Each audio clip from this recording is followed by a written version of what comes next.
This is the Ohio Farm Bureau podcast. I'm Ty Higgins. The Ohio Soybean Council's collaboration with soybean researchers at The Ohio State University is identifying smarter, safer ways to advance soybean production. Dr. Laura Lindsay joins us this week on the podcast. She's professor and soybean and small grains production specialist at The Ohio State University, behind the scenes doing all this work on behalf of Ohio soybean farmers across the state. Dr. Lindsay, great to have you back. Yeah, good to be here. These checkoff supported research projects examine a plethora of different ideas. Can you give us kind of an overview of some of the current projects that you and your team are working on behalf of Ohio soybean farmers? Yeah, absolutely. One big one we just wrapped up last year. We're still in the data analysis summarizing phase, is looking at biological seed treatments. And this is a really interesting project because we have 6 locations in Ohio funded by Ohio Soybean Council. But then we were able to use the same research in other states, and their states got their own checkoff money from their QSSBs. So in total, we have 100 different locations, which is an extremely powerful data set. But we're looking at 9 different biological seed treatments that are commercially available and trying to identify ones that will help improve farmers' bottom line. You're in a busy time of year right now. You're sharing all these stories with farmers. What are some of the results you can share with us here today? So with biological seed treatments, there's not a huge yield response. So overall, with these 100 different environments, there's a few times where we see a positive yield response in soybean. So far, those locations have not been Ohio.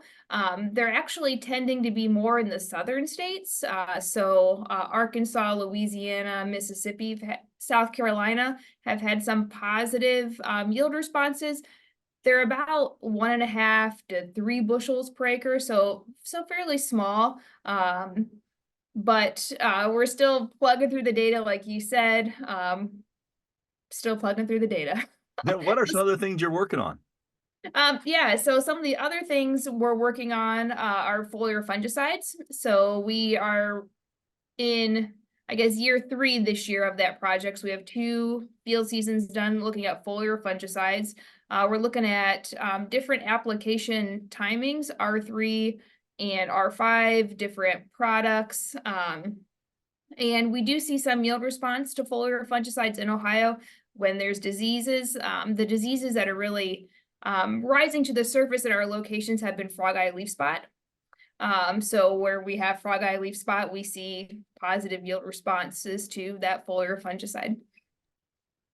You know, this is the time of year where farmers are making some pretty important decisions. Mhm. This data you're collecting, do you think it would sway maybe some things they've done conventionally in the past?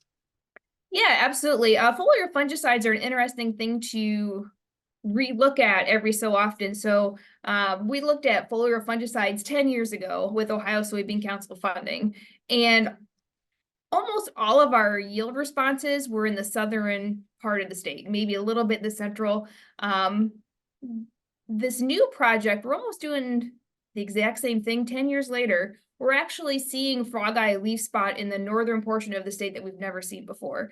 So if you haven't scouted for a frog eye leaf spot, especially if you're in that northern part of Ohio, keep an eye out for it. 10 years ago, we didn't see it, but now we're starting to see it pop up where we wouldn't necessarily expect it. So things do evolve over time, and diseases change, climate changes. So keeping an eye out for those things is really important. Why is it so important for the checkoff to continually fund projects like the ones you're working on right now at Ohio State? Yeah, so this continued funding is important, especially with this disease issues, things that we saw 10 years ago, we don't see now. So we have to continually reevaluate practices. Another one that we're working on that we need to continually reevaluate is planting date. So farmers are able to plant earlier now with insurance coverage to about 10 days earlier. And also they're able to get in the ground earlier in the year. So we see some fairly decent planting conditions in April, and April may be better than May in a lot of cases. So again, as our crop insurance changes, our weather conditions change in the spring, we need to reevaluate these, really common practices that may be shifting. You can find out more about these investments, the return on them, and exactly what these research projects entail on the new investor report for 2023 from the Ohio Soybean Council. You can find that online now at soyohio.org. I would hate to see Dr. Lindsay's schedule right now. We're in meeting season, of course, in the winter months. She's looking back at what 2023 had to offer. Also, Dr. Lindsay, looking ahead at 2024 and some of the things you'll be working on here over the next, 10 months. Yeah, it's an extremely busy time of the year. Our planting date research is called Battle for the Belt. You've hopefully heard of it at this point. I've talked about it a lot. We do have 4 in-person meetings in March. Those will be advertised soon, so kind of keep your eye out to see some of our results this winter. Dr. Laura Lindsay, professor of soybean and small grain production at The Ohio State University, doing great work on behalf of Ohio soybean farmers. Appreciate your time and try to take a deep breath if you can every now and Yeah. again. Yep. Thank you. Sometimes out here, you have to speak loudly. Our voice alone may not have as much impact as we would like, but my voice, And my voice can be heard and influential through membership in Ohio Farm Bureau. my voice, along with tens of thousands of Ohioans, makes a difference when it comes to legislation, regulation, or litigation that can be positive or potentially harmful to those of us in the agriculture community. Become a member today at ohiofarmbureau.org. Because there is strength and members. Find out how Nationwide Agribusiness can help you grow your business. Get to know the people with the experience and knowledge to help you. Whether you are looking to protect your farm or ranch from the ground up, or need someone who understands your changing commercial ag needs. Find out how to better manage the risks of your ag business, or how quickly you can get back to business. Learn how you can protect your next with Nationwide on your side. Welcome back to the Ohio Farm Bureau podcast. I'm Ty Higgins. There's a new member initiative for 2024 called Advocacy in Action, a self-guided program that allows members a variety of opportunities to explore what type of policy leadership roles they can take part in. Joining us to talk more about it is Whitney Bowers. She's Director of State Policy and Grassroots Engagement for Ohio Farm Bureau. Whitney, always great to see you. Yeah, you too. We always welcome members who want to get more involved in the advocacy space. Why is that so important for our organization? Well, advocacy is the very core of our organization. We pride ourselves on being a grassroots organization that works from the policy created by our members. We take that policy, we create a work plan to accomplish those goals, and then we make it our goal to bring our members back into the fold to discuss what we're working on. So I know you like to cook, Ty, so I'll say this. It's a lot like cooking. Our members kind of pick out the recipe, we gather the ingredients and work with our elected officials to kind of start assembling the dish. But what we really need at the end to finish it off is that little bit of salt to heighten the flavors that have all been combined. You know, ideas are just ideas until someone assigns meaning, and the meaning is often what this bill would mean to me, my family, my business. It's just that heightened flavor at the end. You make anything food related, I'm going to be paying attention. So I like that analogy quite a bit. I mentioned that this is a chance to really find those policy leadership roles. Can you tell us more about the program overall and what those roles might look like? Yeah, so I think oftentimes people think a leader is based on a titled position, but all of our members can be policy leaders within their communities. It's not just going to DC or coming to Columbus, which are really important exercises in their own rights, but it's about building those daily relationships and fostering conversations. Our members are really great at that, and that's something we have to continue to encourage for all. We are much more effective at sharing an issue or advocating for a change when we have pre-existing relationships versus our first interaction with someone feeling like a raised stakes event.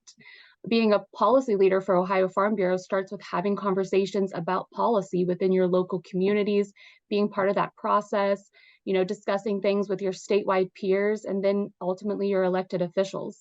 And I also think it's more than just agriculture. Our elected officials can have immediate impacts on our daily lives. So it's good to be aware of what else they're working on outside of agriculture and what else you might be interested in. And that comes from having a relationship. We have a lot of members that are passionate about many of the issues we work on a daily basis in Columbus and in Washington, D.C., not to mention the local level. And they might be feeling that fire, that calling to get involved a little bit more than they already have been with Ohio Farm Bureau. But they maybe don't know where to start? What are some of the resources that we have through this advocacy and action program that might be able to help them get that jump start they need? So I'm a pen to paper person when it comes to setting goals and holding myself accountable. So I love a planner and a worksheet. I've been encouraging members to take a look at our January planner worksheets. Even if you aren't carrying around a planner and, jotting down those lists or collecting honey-do lists, but just to help set your own intentions and give yourself a frame of mind for creating an advocacy plan. We're all, I think, much more effective when we start with an end in mind, for all the Stephen Covey fans out there. So determining what your end goal is as an advocate or an engaged constituent is step one. To me, the planner will help shape what that end goal is and how you're going to work that into your life. But it's just the start. The planner is just the start. The February guide, for if you haven't seen that yet, is how to personalize priority issues. So February for Ohio Farm Bureau is traditionally when we unveil our organization's priority issues based on policy from annual meeting. So it's a really good time to take those priority issues and add your own flavor to it. Add your reason, add your salt to it. Some of my other favorites, I love them all. There's 12 months of really good content coming, but how to write an op-ed, or even how to prepare and deliver testimony. And that's really important because we want all of our members to feel empowered to share their stories to members of the General Assembly when given the opportunity. And sometimes that can come with really short notice. So where can our members find these resources right now? So right now they are available on farmvotesmatter.org. That is kind of our advocacy website where we also house our election resources. It's a really great one-stop shop for all things advocacy and election. And as the year goes on, you will see more and more content for the election out there, in addition to these different months of advocacy resources. And at the end of the year, going to be recognizing a few of these leaders each year through the Advocacy and Action Award. Tell us about this, newly created here over the last couple of months. Yeah, we're really excited about this. So the same way we recognize those members working hard towards membership goals that keep our organization robust, we want to recognize those members who are working to keep our policy needs at the front mind for their elected officials. So this will be a self-nomination and an opportunity for members to share their unique stories and their different approaches to advocacy. And the compounding hope is that as others or anyone new to advocacy see and hear the different experiences their peers are having in this space, they will see opportunities that they relate to do the same moving forward.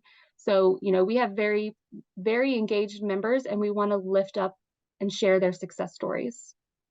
Whitney and her team doing a lot of great work on behalf of our members. But as she mentioned earlier, when these messages come directly from our members, it resonates so much more locally in Columbus and in Washington. That's what Advocacy and Action is all about. Again, find out more about the program at farmvotesmatter.org. Whitney Bowers, Director of State Policy and Grassroots Engagement with Ohio Farm Bureau. Thank you so much. Thank you, sir.